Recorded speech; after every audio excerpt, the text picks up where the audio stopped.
Fısıldayan Palmiyeler. Yazan Deepa Gangvani ve Tina Suhanek.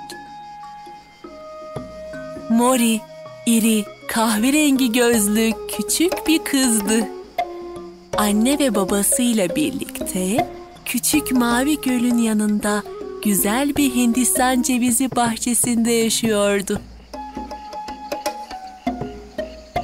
Her sabah başının üstünde boş sepeti dengede tutuyor ve göle doğru yürüyordu. Annesi çamaşırlarla ve babası balık ağıyla arkasından geliyordu. Babası balık tutarken annesi gölün yanındaki taşta çamaşırları yıkıyordu. Babası ağı kıyıya çeker ve büyük sepeti ağzına kadar balıkla doldururdu.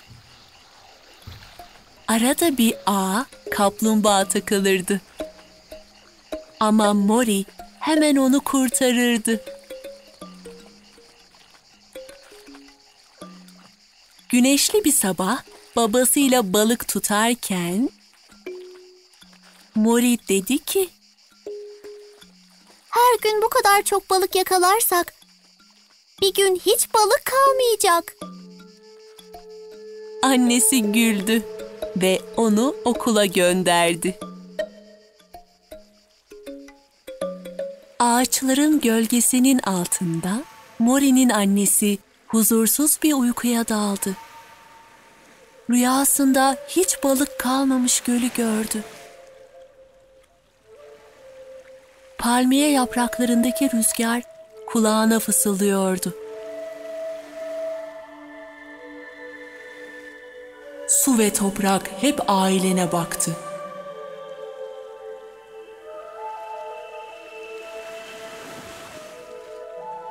Bunun karşılığında siz de ona bakmalısınız.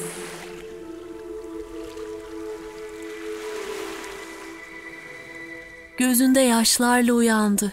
Çünkü yeterince balık satmadan Mori'yi nasıl büyüteceğini bilmiyordu. Hindistan cevizi hasırı örerek ve rüyasını düşünerek tüm öğleden sonra oturdu.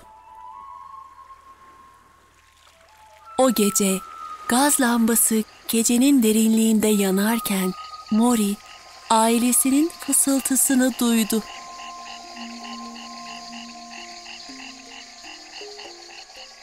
Ertesi sabah babası ona daha küçük bir sepet verdi. "Bütün balıkları nasıl bu küçük sepette taşıyabiliriz?"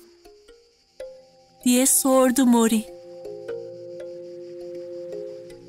"Sepete sığdığı kadar balık alacağız," diye yanıtladı. Mori şaşırdı. Okuldan geldiğinde annesini Hindistan cevizinden yağ ve sabun yaparken bulduğu için sevindi. Mori daha fazla Hindistan cevizi almak için çabucak ağaca tırmandı.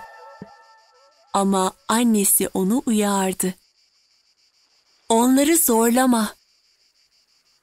Sadece ağacın bize verdiklerini kullanmalıyız." Babası da ekledi. "Bunları yapmak için sadece düşen Hindistan cevizlerini aldık. Bak, hatta içeride yaseminli sabun bile yaptık."